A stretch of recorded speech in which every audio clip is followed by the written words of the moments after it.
Tak kira ngulon jebule malah. Aduh. Halo Sobat Volcano Vlog dan pemirsa dimanapun berada. Semoga hari ini Anda semua dalam keadaan bahagia, sejahtera, sehat, selamat, tak kurang suatu apa. Terima kasih sudah menyimak tayangan-tayangan di saluran ini, dan kita akan melanjutkan laporan sebelumnya, dan juga kita akan memperbarui laporan aktivitas vulkanik Gunung Merapi per 17 dan 18 November 2025. Sepanjang Selasa dari pukul 00 hingga konten ini dibuat, aktivitas vulkanik Merapi masih didominasi gempa guguran.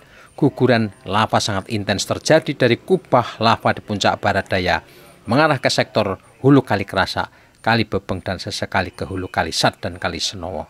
Sepanjang 6 jam pertama hingga pukul 06.00 waktu Indonesia bagian Barat terjadi 24 kali gempa guguran dengan amplitudo 2 hingga 25 mm dengan durasi maksimal 198 detik.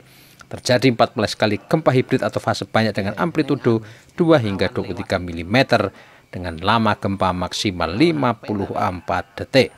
Terekam 1 kali gempa vulkanik dangkal dengan amplitudo 9 mm, lama gempa 12,76 detik. 1 gempa tektonik jauh juga tercatat dengan amplitudo 3 mm, tidak teramati lokasinya, dan lama gempa 74,91 detik. Sementara di 6 jam berikutnya antara pukul 06.00 hingga 12.00 waktu Indonesia bagian Barat tercatat ada 16 kali gempa guguran dengan amplitudo 1 hingga 35 mm dan durasi gempa maksimal 146,76 detik. Terekam 13 kali gempa hibrid atau fase banyak dengan amplitudo 3 hingga 20 mm dengan durasi gempa maksimal 45 detik. Kemunculan gempa vulkanik dangkal walau hanya 1 kali sepanjang 12 jam terakhir menunjukkan magma terus bergerak ke permukaan. Suplai magma masih berlangsung dengan intensitas cukup tinggi yang pada akhirnya akan diakhiri ekstrusi magma atau keluarnya magma. Jalur paling aktif pembangunan kubah lava tetap di puncak barat daya. Pertanyaannya sekarang, dan barangkali ini menarik bagi Anda, di titik-titik mana saja magma Merapi itu keluar yang kerap kali kita lihat seperti menggelontor ke lereng.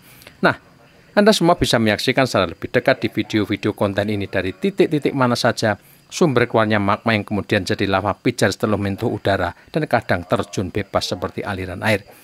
Dilihat secara langsung, berdasarkan rekaman video ini, ada 2 jenis guguran material yang biasanya menggelontor ke lereng barat. Pertama, magma cukup segar atau sekurangnya magma yang baru saja keluar ke permukaan dan mulai proses membeku, terdorong dari dalam dan akhirnya terjun bebas ke lereng. Kedua, tumpukan magma yang belum lama menumpuk di permukaan dan masih sangat panas, runtuh karena penumpangnya terkikis magma baru yang menggelontor. Jenis kedua ini biasanya menimbulkan guguran sangat besar ketika bongkahan lava yang panas itu runtuh ke lerengan puncak barat daya. Hasilnya bisa guguran besar lava yang biasa saja atau guguran besar yang memicu terjadinya awan panas guguran.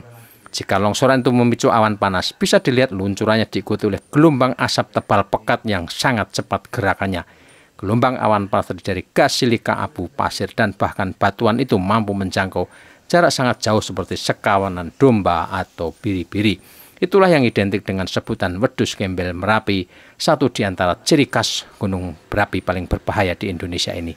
Nah, secara faktual, guguran material maupun luncuran awan panas Merapi ini sekurangnya ada 2 jalur hingga saat ini.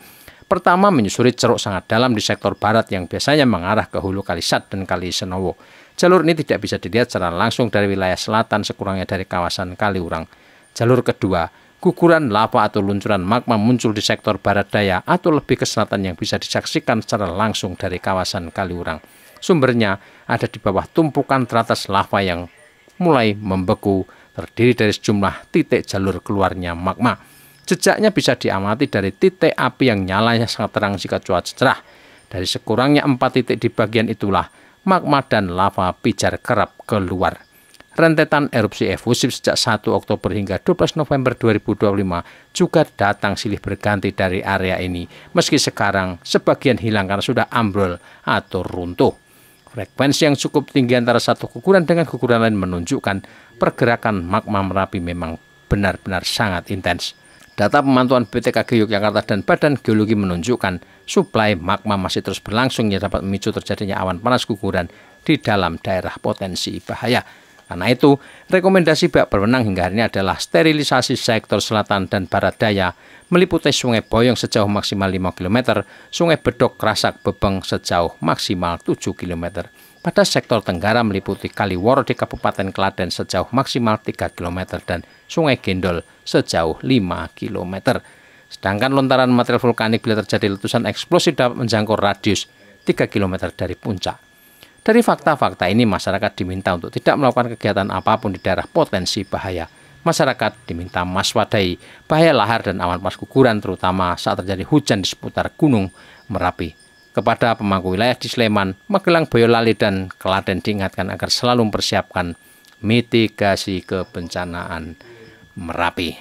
Sobat Vulkan Vlog dan pemirsa dimanapun berada, demikianlah kita telah mengajak Anda semua untuk mengamati fenomena di titik-titik mana saja sumber keluarnya magma atau lava Merapi. Kita harapkan informasi ini bisa menjawab rasa penasaran kita semua mengapa gunung ini belum berhenti erupsi sejak ditetapkan siaga pada 5 November 2020 atau 5 tahun yang lalu.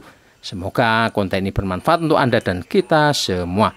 Terima kasih untuk tombol like dan komentarnya. Dan jangan ragu untuk membagikan informasi ini kepada siapa saja. Kita akan jumpa lagi di update selanjutnya tentu dengan kabar baik untuk kita semua. Salam sehat dan salam tangguh.